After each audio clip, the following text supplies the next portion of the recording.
Good morning, good afternoon, good evening to all around the world. I am Rajeshwari Roy Chowdhary from Indian Institute of Science Education and Research, Bhopal, India. So, in today's talk, I'll be presenting my work on, an alternative route for tuning unconventional Hall effect in layered van der Waals ferromagnet Fe3GeT2. So here is a brief outline of my talk where I'll give you a brief introduction on two-dimensional van der Waals materials, especially magnetic van der Waals materials, and present to you my current results. So, like one of the very interesting class of materials that have come up recently and become a hot topic in the field of condensed matter and material science are the two-dimensional van der Waals materials. So it all started from graphene and it branched out to various other, diversified materials as you can see over here. So now the key features of these van der Waals materials are that they are layered materials. They are held together by in-plane strong covalent bond, whereas the consecutive layers are weakly coupled via van der Waals forces. And this property makes them cleavable down to atomically thin layers and gives us a flexibility in fabricating heterostructures based on the van der Waals materials. Now, as we have seen, like there is a wide class of materials that falls into this class. Now, some of them are metallic, some are superconducting, some are semiconducting, and last but not the least, we would speak about the magnetic van der Waals materials. Moving on to the, our motivation of the work and all, I would like to say how it all started. Now, the first experimental evidence of magnetism or long-range ferromagnetic order in a van der Waals material was observed in a compound that's Ca2G2T6, which opened up a new horizon.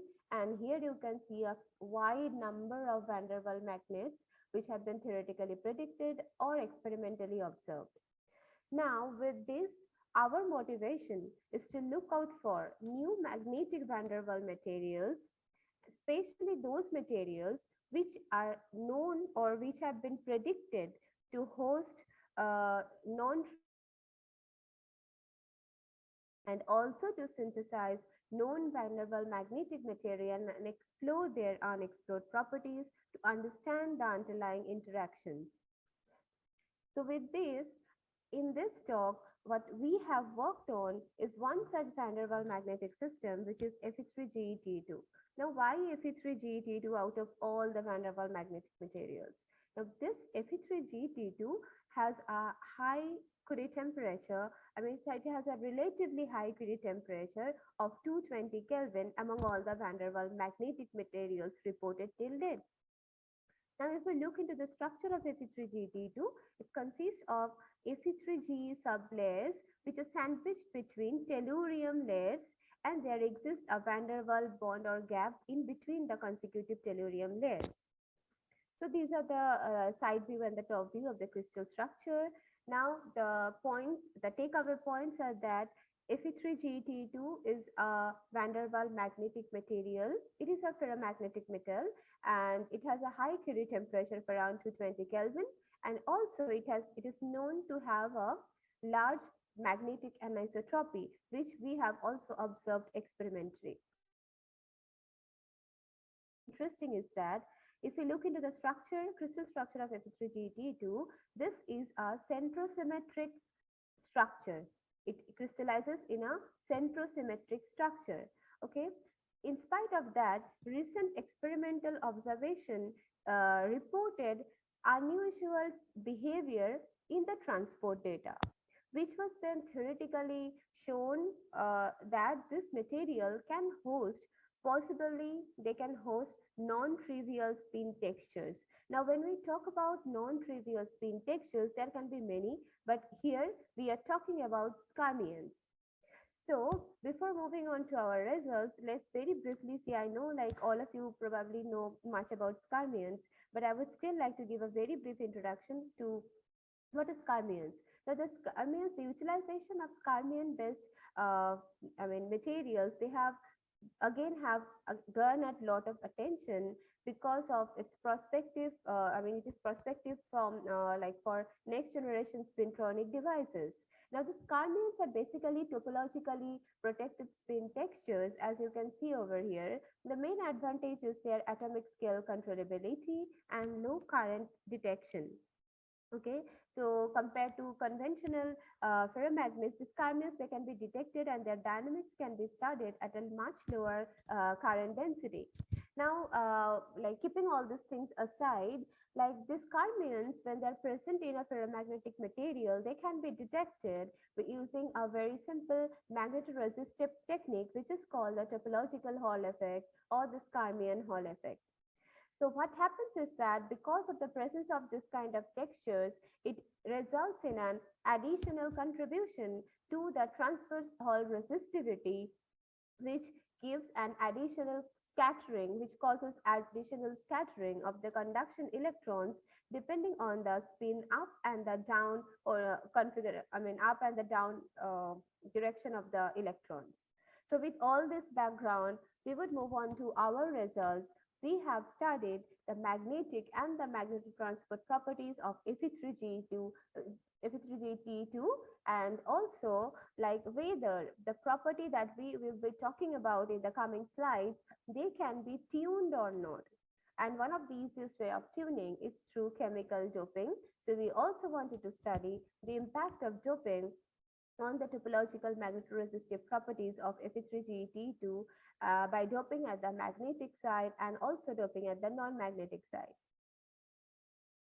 So here, the first part of my talk, I'll be talking about the doping at the magnetic side, and of course about the parent compound.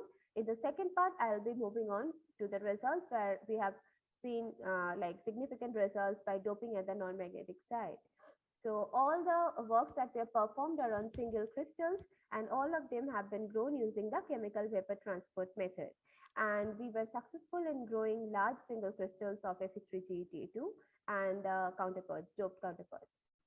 So all the samples, they were characterized using X-ray diffraction, and as you can see from here, the X-ray diffraction pattern for FGT and two of the cobalt doped counterparts, like from here you can see the XRD peaks, they can be indexed with the 00L peaks, and that confirms that the sample grows along the exposed plane, sample surface is basically the AB plane.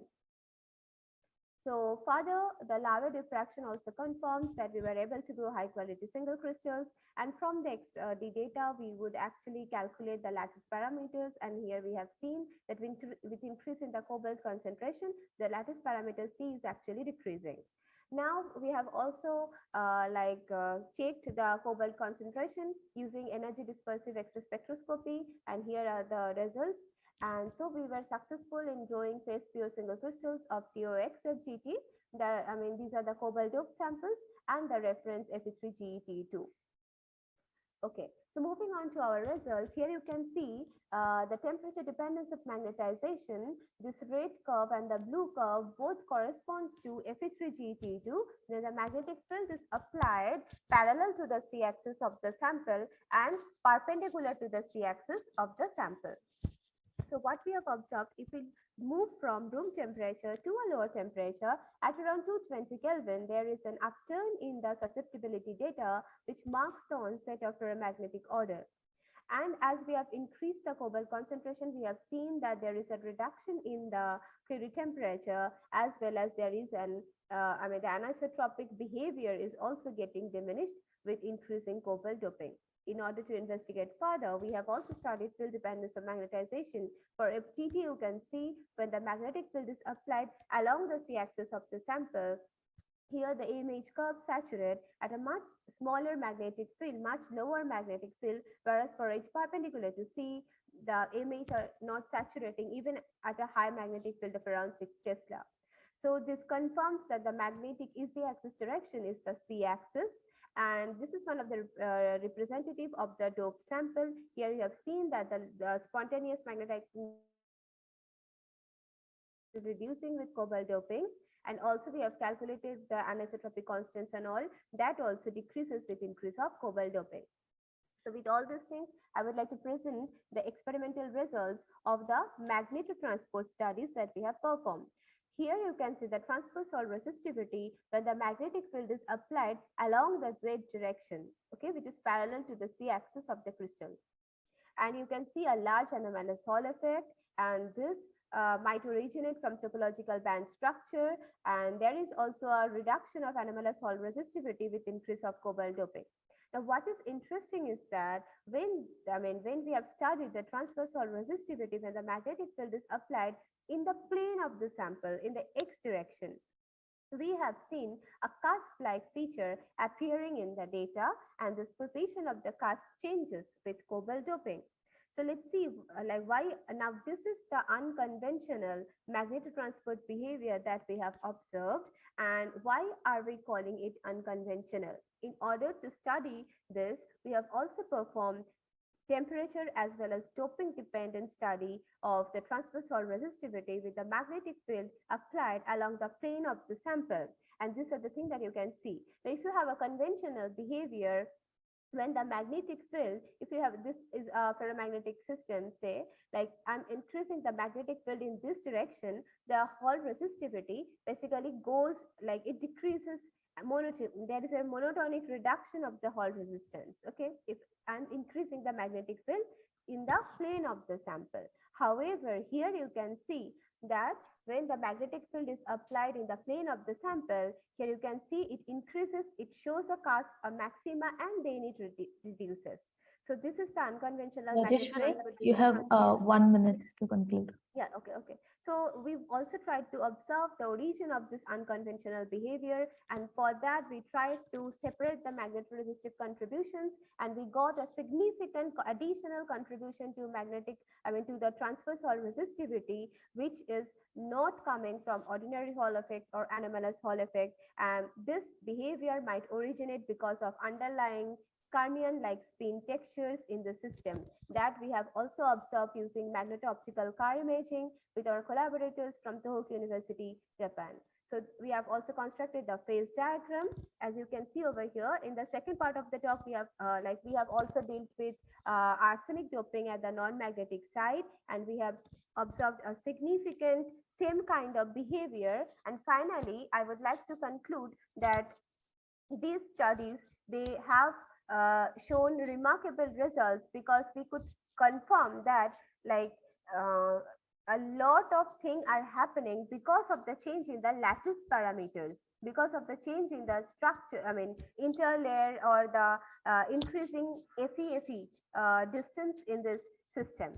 So I would like to conclude that we have successfully grown high quality single crystals of FGT and the cobalt and arsenic dope counterparts, and we were successful in tuning the magnetotransport, the topological magnetotransport using this.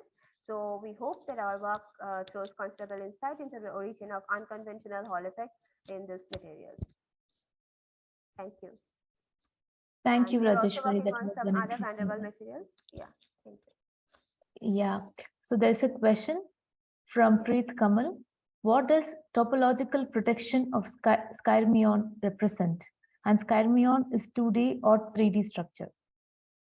Okay, now skyrmions are topologically protected because if you can imagine like you have a sphere from where the magnetic moment direction is coming out, okay?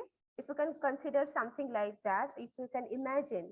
Now if I'm doing a continuous transformation, then you can actually bring the skyrmion, it's kind of, if you consider a 2D projection of that, then what you are actually going to observe is what I've shown in the first slide when I talked about skyrmions. And it comes from the spin texture of the skyrmions. If you can see over here. So that is why they are topologically protected. Thank you.